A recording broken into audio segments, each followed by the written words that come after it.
Hai sahabat servis, pada kesempatan kali ini saya akan melakukan perbaikan AC split yang mana kerusakan AC ini adalah kurang dingin. Untuk itu saya akan coba lakukan pengetesan terlebih dahulu. Di sini saya hidupkan dulu AC-nya. Nah, ini. Oke, kita tunggu dulu dalam beberapa saat.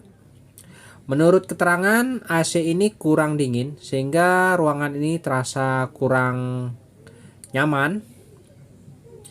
Oke, ini adalah AC inverter ya. Nah, ini AC inverter dan ini adalah AC terbaru, memiliki keunggulan yaitu 70% lebih hemat pemakaian konsumsi listriknya. Oke, untuk memastikan kita akan coba lakukan pengecekan di bagian unit outdoor, yang mana nanti akan kita lihat bagaimana kerusakannya akan terlihat apabila kita lihat di bagian pipa outdoor. Oke, kita akan menuju ke unit outdoor. Nah, ini adalah AC dual inverter dan di sini kita bisa lihat untuk modelnya T10E V4 UWAC. Nah, memiliki daya sebesar 920 watt dengan arus 5,2 ampere dan menggunakan jenis Freon R32. Oke, untuk mengecek kita buka dulu di bagian kap di pipa nevelnya ini. Di sini nampak untuk pipa seperempatnya terlihat seperti bersalju dan ini menandakan indikasi pada sistem pendinginnya ini mengalami kekurangan gas freon, atau bisa jadi karena terjadi kebocoran pada sistem ya. Di sini terjadi salju.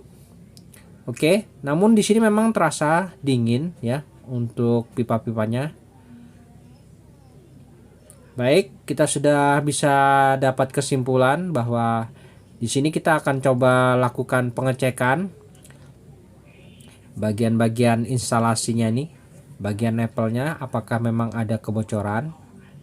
Namun sebelumnya kita harus cek terlebih dahulu berapa tekanan freon saat ini pada saat running ini. Kita akan coba cek berapa tekanannya. Dan untuk Freon R32 biasa memiliki tekanan pada AC konvensional sebesar kurang lebih sekitar 150 sampai 160 PSI. Namun untuk jenis inverter sedikit berbeda ya. Oke, di sini setelah saya lakukan pengukuran, di sini tekanannya sebesar 75 PSI ya, yang seharusnya pada umumnya harus 100 lebih, 130 atau 150. Nah, di sini menunjukkan di skala 75 PSI ya. Jadi sangat jauh kurangnya. Jadi sudah dapat kesimpulan bahwa untuk unit AC ini mengalami kebocoran pada sistem. Oke, kita akan coba cek lagi berapa arusnya saat ini pada saat running ini. Yang tadi menurut keterangan dari tabelnya itu arusnya sebesar 5,2 ampere saat running start awal ya. Namun biasanya untuk AC inverter ini apabila sudah tercapai suhu dinginnya, arusnya akan turun ya, ampernya turun, jadi konsumsi pemakaian dayanya pun menjadi sangat irit. Baik, di sini kita coba ukur untuk arusnya sebesar 1,55 ampere atau 1,6 ampere. Wah, sangat kecil ya. Jadi karena tekanan gas freonnya ini berkurang, maka arusnya pun semakin kecil. Nah, ya di sini sudah terlihat ya jelas tidak normal. Untuk tekanan gas freonnya juga sangat berkurang. Baik, kita akan coba matikan dulu unit AC-nya. Kita akan coba cari di mana letak kebocoran pada unit AC ini. Dan ruangan ini saya rasakan memang tidak terasa dingin ya. Ini yang menyebabkan AC ini menjadi tidak nyaman. Oke, saya matikan dulu unit AC-nya. Dan kita akan kembali lagi ke luar untuk melakukan pengecekan yang lebih detail ya di bagian unit outdoornya. Dan di bagian unit outdoor ini, di sini untuk jarum manifoldnya pada saat AC-nya off, tekanan freonnya sudah naik di skala 220 PSI. Nah, di saat terjadi penekanan pada instalasi ini dan unit outdoor, ada baiknya kita coba cek terlebih dahulu di bagian sambungan nepel ya. Apakah memang ada indikasi kebocoran. Jadi sebelum kita melakukan pembongkaran, baik itu indoor maupun outdoor, tidak ada salahnya kita lakukan pengecekan terlebih dahulu di bagian nepel-nepelnya ini. Dan sambungan-sambungannya ini kita cek apakah memang ada kebocoran. Di sini saya coba telusuri, saya periksa di bagian nepelnya ini, di sambungannya, apakah ada indikasi kebocoran. Oke, di sini kita cek, sepertinya tidak nampak ya untuk kebocorannya. Jadi ini kebocorannya sangat halus teman-teman, jadi sangat sulit kita mendeteksinya. Untuk sambungan di indoornya ini tidak ada nampak kebocoran. Dan kita coba beralih ke sambungan nepel yang menuju ke outdoor. Apakah di sini terdapat indikasi kebocoran? Dan apabila kita mendapatkan titik kebocorannya, maka perbaikan ini terasa lebih mudah. Oke, untuk tekanannya di sini masih tetap konstan 200 lebih ya, malah ini cenderung naik. Oke, jadi tidak nampak di mana letak kebocorannya. Apakah di unit indoor, apakah di unit outdoor. Nah ini, jadi kita harus memastikan di mana ya letak kebocorannya. Yang pasti ini ada kebocoran halus yang belum kita temukan. Oke, untuk mencari di mana kebocorannya, kita buang dulu ya. Ini untuk sisa gas freon ini kita buang dulu, karena kita harus cari di mana kebocoran sesungguhnya ini. Dan untuk mencari di mana letak kebocoran pada sistem ini, di sini biasa saya menggunakan alat bantu yang saya buat sendiri. Dan ini adalah alatnya, yaitu sambungan nepel 1/4 ke 3/8 pendek.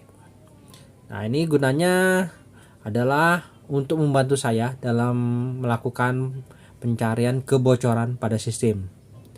Sebelumnya untuk kandungan sisa gas freon yang ada pada sistem, kita kosongkan terlebih dahulu ya.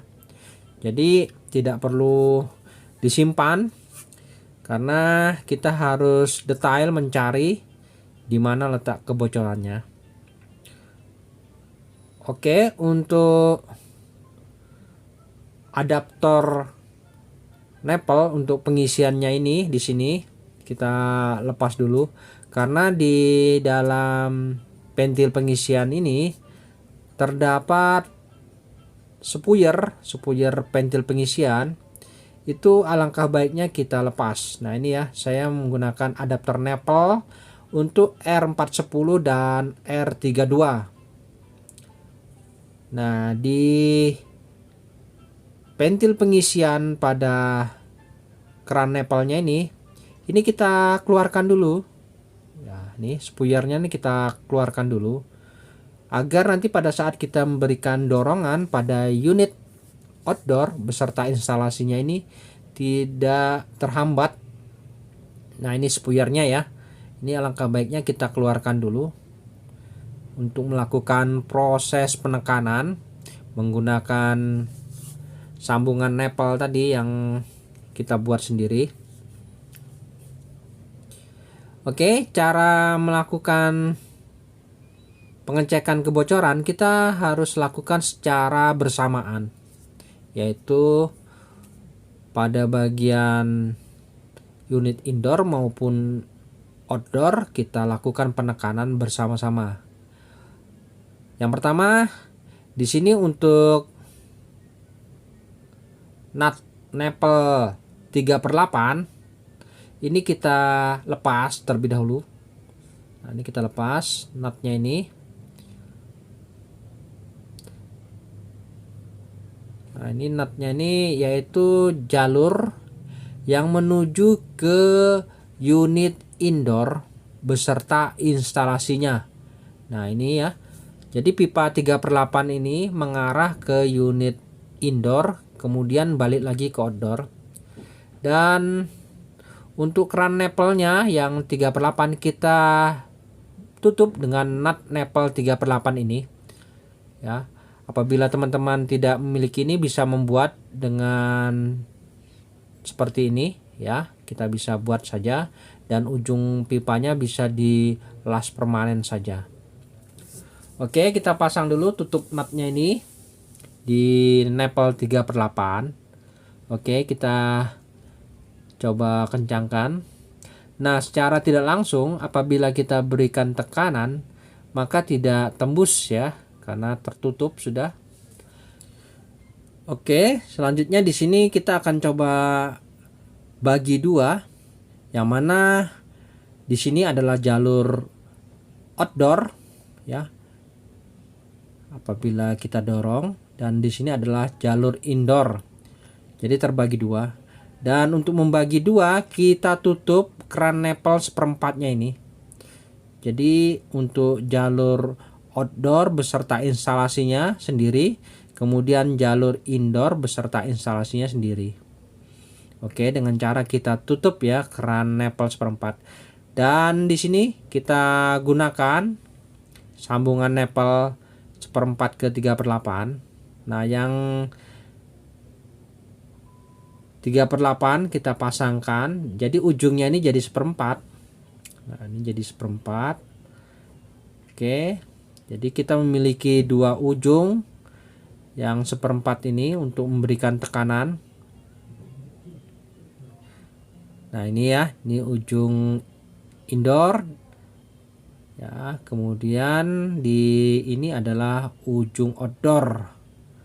Oke, sudah selesai. Kemudian kita pasang kembali untuk adapter nepelnya ini, untuk sambungan adapternya ini. Lalu kita siapkan selang manifold yang double. Nah, jadi kita akan memberikan tekanan secara bersamaan. Yang mana di sini ada selang manifold berwarna merah dan biru. Oke, kita berikan tekanan secara bersamaan. Untuk selang manifold yang berwarna merah, di sini saya arahkan ke unit outdoor. Ya, di sini saya arahkan ke unit outdoor untuk manifold berwarna merah. Dan selang berwarna biru saya arahkan ke unit indoor. Oke, di sini ya. Jadi kita akan lakukan penekanan secara bersamaan supaya kita bisa yakin di mana letak kebocorannya ini. Oke, Kita siapkan pompa untuk melakukan penekanan. Ya, di sini saya memiliki pompa bekas kompresor. Ukurannya 1/8 PK saja sudah cukup supaya tidak terlalu kencang. Jadi yang sedang-sedang saja untuk proses penekanannya. Oke, proses penekanan berlangsung. Nah, nih di sini jarum manifold sudah mulai bergerak naik. Ya, di sini rencananya nanti kita akan lakukan penekanan sebesar 350 PSI pada indoor beserta instalasinya di manifold warna biru, dan untuk manifold berwarna merah juga saya berikan tekanan di 350 PSI untuk unit outdoor beserta instalasinya juga. Oke, kita cek ya nanti di mana kebocorannya, nanti apakah di unit outdoor atau indoor. Baik, di sini sudah mendekati di tekanan 350. Kita tutup ya untuk manifold berwarna merah, kemudian warna biru sudah mendekati juga, kita tutup. Oke, selanjutnya pompanya bisa kita matikan dulu. Nah, di sini sudah jelas ya. Untuk jarum manifold berwarna biru ini di 350 dan warna merah di 350, dan kita biarkan dulu sejenak dalam beberapa jam, mungkin bisa terlihat ya nanti kebocorannya. Oke teman-teman, setelah beberapa jam kemudian di sini saya coba amati di mana letak perbedaan dari jarum manifold ini. Untuk jarum manifold berwarna biru di sini sangat turun ya. Nah, sedangkan untuk jarum manifold berwarna merah di sini masih tetap turun sedikit saja. Jadi saya rasa mantap ini, tidak ada masalah di unit outdoor. Dan sepertinya di masalahnya di unit indoor beserta instalasinya ya teman-teman. Oke, untuk outdoor aman. Jadi kita fokus ke jalur indoor, ya ini selang manifold berwarna biru. Nah ini ya, masuk ke sini menuju instalasi pipanya, ada sambungan nepel dan menuju ke unit indoor. Nah ini kebocorannya ini apakah di instalasinya atau di unit indoornya? Nah ini yang jadi permasalahan tuh di sini. Jadi kita harus bisa ambil kesimpulan ya, di mana ya kira-kiranya, apakah di indoor atau instalasinya. Nah untuk kesimpulannya unit indoor ada masalah dan unit outdoor aman ya, tidak ada masalah. Walaupun ada penurunan sedikit itu tidak masalah, mungkin karena efek dari penekanan pipa ya. Jadi kita tidak perlu lagi memikirkan unit outdoor, kita fokus pada jalur instalasi indoor. Oke, kita akan coba cek ini jalur instalasinya ini dan sambungan nepel yang menuju ke indoor. Jadi kita harus pastikan lagi apakah di indoor atau di instalasinya, atau mungkin di sambungan nepel. Saya sih curiganya di sambungan nepel ini, karena untuk AC jenis ini adalah AC terbaru, jadi kemungkinan untuk unit AC-nya saya rasa tidak mungkin ya. Jadi unit outdoornya mantap. Oke, kita akan coba tes ya. Kita lakukan pengecekan antara jalur instalasi dan jalur indoornya. Oke, ini tekanannya kita buang dulu. Jadi setelah kita dapat kesimpulan bahwa pada unit outdoor dan indoor ternyata masalahnya di unit indoor. Untuk unit outdoor aman, jadi tidak perlu lagi kita pikirkan. Kita sekarang fokusnya di jalur instalasi indoor. Oke, saya buang dulu tekanan yang ada pada unit outdoor. Dan ini jangan diubah ya, selang manifoldnya ini sementara yang menuju ke instalasinya ini. Oke. Dan untuk melakukan pengecekan jalur instalasi, di sini kita buka saja nepelnya ini.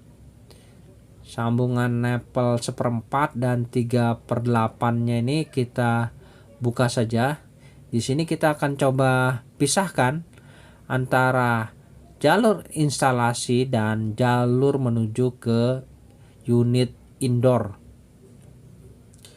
Jadi nanti apabila terdapat kebocoran, nanti akan terlihat di mana kebocorannya nih. Di sini kita cek untuk flaringnya ini bagus, tidak ada masalah ya. Flaringnya ini bagus. Dan apabila nanti pada saat kita berikan tekanan di kedua instalasi ini, indoor dan instalasi ini, dan tidak kita temui kebocoran, jadi masalahnya ya di sini, di nepelnya ini mungkin pada saat mengencangkan itu kurang sempurna. Dan ini flaringnya juga bagus ya, tidak ada masalah. Oke, untuk melakukan pengecekan jalur instalasi ini atau unit indoor ini, kita menggunakan alat bantu lagi. Ini sambungan nepel 1/4 ke 3/8 yang bentuknya panjang. Nah, jadi seperti ini, dan nutnya juga seperti ini. Apabila teman-teman bisa membuat tutup nutnya seperti ini, jadi tidak perlu khawatir ya. Alatnya ini bisa kita buat dari bekas pipa unit indoor. Nah, yang di atas itu nampak itu ya, itu kan ada nepel 1/4 dan 3/8. Itu bisa kita fungsikan apabila sudah tidak terpakai lagi, kita buat sambungan seperti ini. Nah, ini ya, untuk tutup nutnya ini bisa kita pasang di nepel 3/8 ini. Oke, nah seperti ini ya. Jadi kita akan coba tes lagi di mana masalahnya nih. Apakah di unit indoor atau di instalasinya. Jadi kita harus benar-benar teliti ya, jangan asal menebak di mana letak kebocorannya. Jadi kita harus yakin kebocorannya di mana letaknya. Oke, ini sambungan nepel 1/4 dan 3/8-nya kita pasang. Nah, ini untuk jalur instalasinya kita putar balik ya, dari 3/8 langsung menuju kembali ke 1/4, karena di ujung 1/4-nya sudah tertutup oleh keran nepel. Oke, seperti ini, dan kita pasang selang manifoldnya. Nah, ini untuk selang manifoldnya yang menuju ke unit indoor kita pasang yang berwarna merah. Sedangkan untuk instalasinya yaitu selang manifold yang berwarna biru. Nah, ini ya. Jadi kita akan tes jalur instalasi dan jalur unit indoornya ini apakah memang benar mengalami kebocoran. Di sini akan kita buktikan. Oke, kita coba berikan tekanan. Sekarang kita berikan tekanan. Kita hidupkan dulu pompanya. Ya, di sini sudah dilakukan proses penekanan. Nah, ini ya. Keduanya bergerak. Apakah nanti di sini akan menunjukkan di mana letak kebocorannya? Ya, kita sama beri tekanan di 350 PSI. Ya, ini sama nih, 350 PSI keduanya kita berikan tekanan. Setelah itu kita matikan pompanya.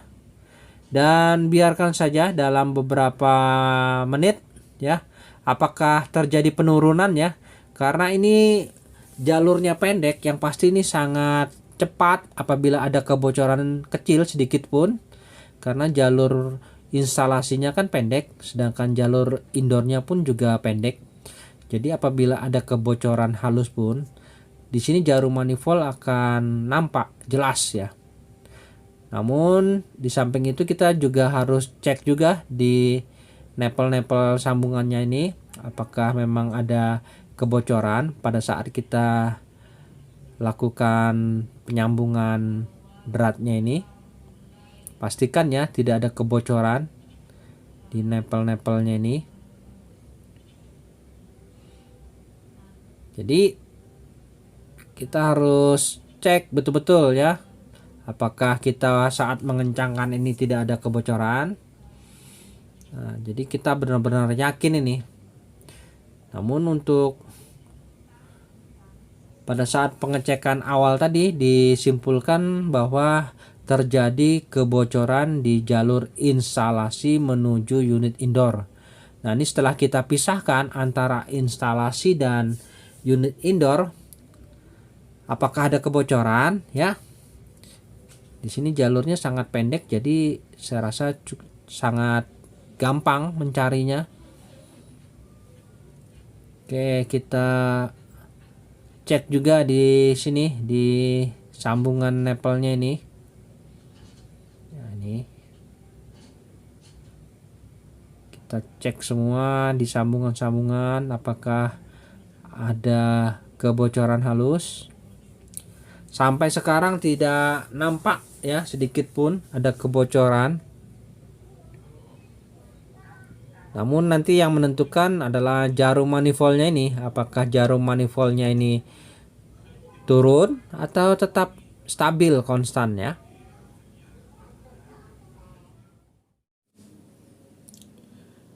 Dan sampai saat ini kondisi tekanannya masih stabil di 350, baik manifold warna biru maupun warna merah. Jadi perlu kita diamkan dulu dalam beberapa menit, mungkin bisa terlihat nanti perubahannya ya. Oke, sementara kita biarkan saja dulu, nanti kita cek kembali.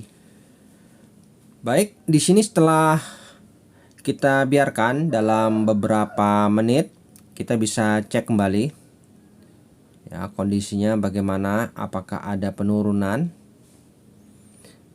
Kita lihat dulu di manifold berwarna biru. Di sini skalanya masih konstan ya, artinya mantap, tidak ada permasalahan. Mari kita coba lihat di manifold berwarna merah. Nah, di sini ada penurunan sedikit ya. Dan jalur ini menuju ke unit indoor. Artinya kita akan coba lakukan pembongkaran saja di bagian unit indoor ini. Oke, jadi positif ini masalahnya di unit indoor ada kebocoran. Jadi kita tidak perlu lagi ragu, langsung saja unit indoornya kita turunkan dan kita akan coba lakukan pengecekan secara detail lagi ya untuk unit indoornya. Baik, saya akan coba bongkar unit indoornya terlebih dahulu. Baik teman-teman, di sini unit indoor sudah saya coba turunkan dan kita akan bongkar dulu kap-kapnya ini. Untuk proses pembongkaran kap, di sini terdapat soket sensor. Nah, ini bisa kita lepas dulu. Lakukan proses pembongkaran unit indoor ini secara hati-hati dan perhatikan letak-letak soketnya sebelum kita melakukan pembongkaran. Nah, di bagian unit indoor kita akan coba melepas bagian evaporator, yang mana terdapat beberapa skrup yang harus kita lepas, baik di bagian sebelah kanan maupun kiri. Nah, ini ada beberapa skrup. Kemudian untuk mempermudah proses pembongkaran, Di sini untuk box modul bisa kita lepas dulu, supaya kita bisa melepas evaporatornya ini, karena ada sekrup yang tersembunyi di bagian sisi sampingnya ini. Untuk kabel termistor, nah ini apabila kita coba bisa lepas, silahkan dilepas. Dan apabila mengalami kesulitan, jangan dipaksa ya. Jadi mungkin alangkah baiknya kita potong saja kabelnya, karena ini berisiko apabila kita paksa nanti termistornya bisa rusak. Ya, di sini sangat keras ya untuk termistornya ini. Apabila kita kesulitan melepas, jadi kita lakukan pemotongan saja kabelnya, nanti bisa kita sambung kembali. Dan di bagian sisi sampingnya ini ada skrup yang tersembunyi, kita harus lepas. Ada 2 skrup. Kemudian di sampingnya, nah apabila skrup ini sudah kita lepas, maka dengan mudah evaporator bisa kita langsung angkat. Nah seperti ini. Untuk kabel ground jangan lupa sudah terlepas. Nah, ini kabel termistor kita potong saja karena sulit melepas soket di evaporatornya ini. Oke, evaporatornya sudah kita pisahkan. Selanjutnya kita akan coba lakukan pengecekan apakah benar di bagian evaporatornya ini mengalami kebocoran. Di sini kita bisa lakukan pengetesan dengan kita berikan tekanan kembali. Ya, kita siapkan mesin pompanya ini. Kita berikan tekanan paling tidak di skala 350 PSI. Nah, ini ya. Oke. Sudah kita berikan tekanan di 350 PSI. Karena tekanan ini adalah tekanan yang ideal untuk melihat titik kebocorannya. Selanjutnya kita akan coba lakukan proses perendaman saja ya, supaya lebih akurat. Oke, kita coba lakukan perendaman. Di sini saya akan coba lakukan perendaman di bak penampungan. Mungkin lebih enak. Oke, kita coba menuju ke bak penampungan. Langsung saja kita coba celupkan semua, dan kita lihat secara seksama di mana ya kira-kira letak kebocorannya ini. Untuk saat ini di sini ternyata tidak nampak kebocorannya. Untuk di bagian evaporatornya ini sampai kini tidak terlihat ada tanda-tanda kebocoran. Namun menurut alat yang kita pasang manifold mengatakan bahwa di bagian unit indoor yang mengalami kebocoran halus. Tapi di mana ya? Nah, ini di sini kita sangat dibingungkan dengan situasi seperti ini. Namun kita harus tetap optimis dan yakin bahwa alat itu tidak mungkin bohong. Yang pasti memang benar. Jadi kita harus benar-benar sabar dan teliti. Lakukan proses pengecekan ini secara detail ya. Mungkin kita akan coba ulangi proses pengecekan kebocoran di tempat penampungan yang lebih terang. Nah, ternyata kebocorannya terdapat di las-lasan di bagian nepelnya ini ya teman-teman. Sangat di luar prediksi saya. Ternyata di sini kebocorannya sangat halus. Nah, ini ya bisa kita lihat. Oke, selanjutnya kita akan coba lakukan proses pengelasan saja. Nah, ini jadi sudah kita ketahui titik di mana kebocorannya. Ternyata di bagian las-lasan nepelnya ini. Langsung saja saya lakukan penambalan pada bagian yang mengalami kebocoran. Jadi dengan kesabaran kita harus cari di mana letak kebocorannya, dan ternyata di sini ya teman-teman. Oke, setelah kita lakukan proses pengelasan, kita lakukan pengecekan kembali bagaimana hasilnya. Kita berikan tekanan di skala 350 PSI dan lihat hasilnya sudah tidak ada lagi gelembung-gelembung yang keluar dari pipanya. Ini menandakan ini sudah mantap. Dan selanjutnya tinggal kita pasang kembali untuk jalur instalasinya ini. Nah, di sini yang menentukan pada saat kita melakukan pemasangan, di sini kita harus benar-benar yakin bahwa tidak ada lagi kebocoran pada instalasinya ini.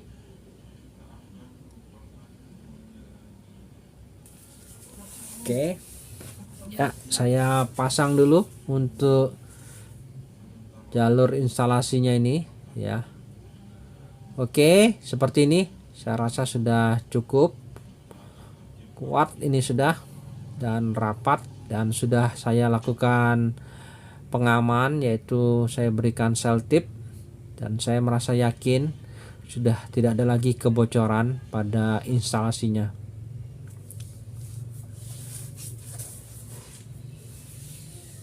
Dan untuk kasus unit AC ini memang sebelum saya kerjakan ini selalu saja mengalami masalah kekurangan gas freon, dan sudah dilakukan penambahan freon sebanyak 2 kali dan hasilnya ya masih seperti ini.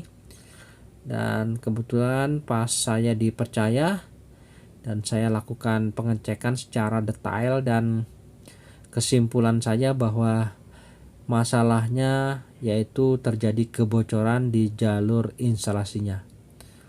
Oke, selanjutnya kita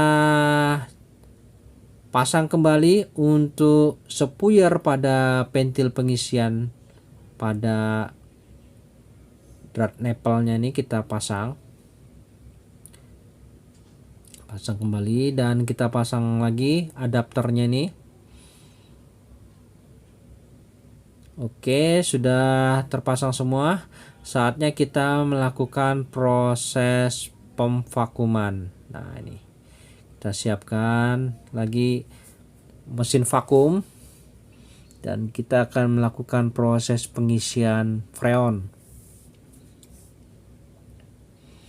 Oke, setelah semua terpasang untuk selang manifold, di sini kita siapkan mesin vakumnya.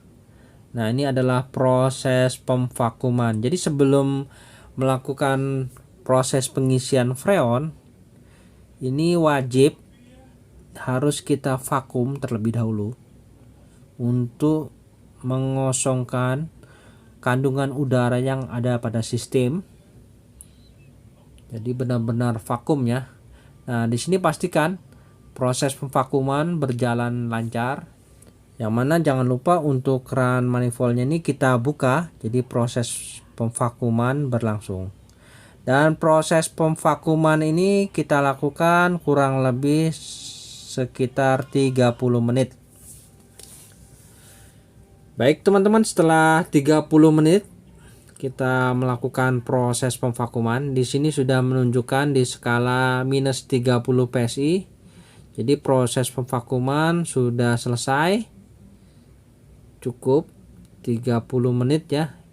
Dan keran manifold kita tutup dulu ya. Kita tutup dulu keran manifoldnya ya. Nah, ini ya proses pemvakuuman berlangsung, dan jangan lupa minus 30 kita tutup dan mesin vakumnya kita matikan.